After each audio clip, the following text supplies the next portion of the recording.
निम्न में से कौन सी संख्या 7, 11 और 13 से विभाज्य है? हेलो डियर्स, डिस्कस कर रहे हैं एप्टीट्यूड। टॉपिक है एलसीएम और लघुत्तम समवर्ती। प्रश्न आरआरबी एनटीपीसी 2022 का है। आरआरबी एनटीपीसी 2022 से पूछा है कि इसमें से कौन सा संख्या जो है वो 7, 11 और 13 तीनों से विभाज्य है, ये चारों ऑप्शन में से। तो अभी हम क्या करेंगे, इसमें सबसे पहला एलसीएम ले लेंगे तीनों का। देखो आप जब सॉल्व करोगे, यहां तो हम बता दिए कि टॉपिक है क्या, एलसीएम, तो दिमाग में आएगा कि कहीं ना कहीं इसका एलसीएम लेकर देखते हैं। लेकिन जब आप अपने से सॉल्व करोगे तो ये तो पता नहीं रहेगा कि टॉपिक एलसीएम का है, तो एलसीएम लेकर देखते हैं।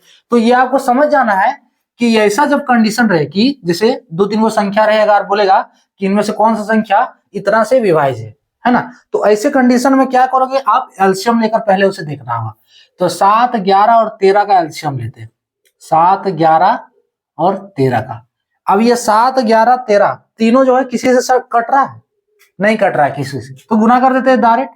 सो 7 गुने एलसीएम, यहाँ एलसीएम लिखना होगा, एलसीएम बराबर 7 गुने 11 गुने 13 बराबर 11 7 77 और 77 गुने 13 करके देखो, 77 गुने 13। सो 3 7 21, 3 7 21 और 2 23। उसके बाद ये 77 ही रहेगा। 1 7 3 10, 7 2 9 और 10 है ना, 1001 आया। अब इसका एलसीएम जो 1001 आया है, अब इस 1001 से इसको डिवाइड करके देख सकते हो ऑप्शंस में से कि कौन वाला ऑप्शन होगा। ऑप्शन भी कुछ उसी टाइप से देगा कि आप डिवीजन आसानी से कर सकते हो, इसको डिवाइड आसानी से कर सकते हो। ठीक है, तो क्या करते हैं हम, पहले ये कम अंक वाला ऑप्शन देख रहे हैं, ये तीनों एक अंक कम है, तो पहले इसको देख लें जो इजीली डिवाइड हो जा रहा है। 1001 से मान लो 100301 है ना, 001, तो 1001 से हम अगर डिवाइड करें सो 100301, आप ए को डिवाइड कर रहे हो तो तीनों का आंसर आपको मिल जाएगा, इसका भी मिल जाएगा, आप समझो। ठीक है, इसका भी मिल जाएगा। देखो कौन वाला हो रहा है, कौन वाला नहीं हो रहा है। तो 4 अंक यानी कि पहले 1001, यानी कि एक बार में 1001 आ रहा है। क्लियर? यहां से कितना बच रहा है हमको, 3 में 1 गया 2, 0 0, यानी कि ये पूरा काम खत्म हो गया। अब यहां से देखो 1 उतारे नहीं हुआ, 0, फिर ये 0,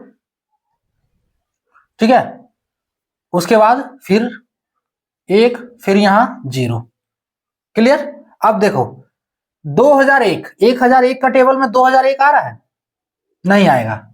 ठीक है, 1001 का टेबल में 2001 नहीं आ रहा है। हम यहाँ क्या करते हैं, अगर इस 3 के जगह पे हम 2 कर देते हैं, अपने से आप सोच सकते हो कि अगर इस 3 की जगह 2 कर देते हैं, ठीक है, तो देखो 2 में 1 गया, कितना बचा, 1 बचा, है ना। अब देखो 1001 का टेबल में एक बार में 1001 ये आ रहा है आपका, यानी कि देखो 1 0 0 2 0 0 1, यानी जो लास्ट वाला ऑप्शन है, ये वाला ऑप्शन देखो मिल रहा है ना, ये वाला ऑप्शन मिल रहा है, यानी कि ये जो है 1001 से डिवाइड है। बाकी इसको डिवाइड कर रहे हैं तो नहीं क्लियर हो रहा है ना। यहाँ शेष देखो क्या बच रहा है, जैसे 4 रख दे रहे हैं तो 3001 बच रहा है।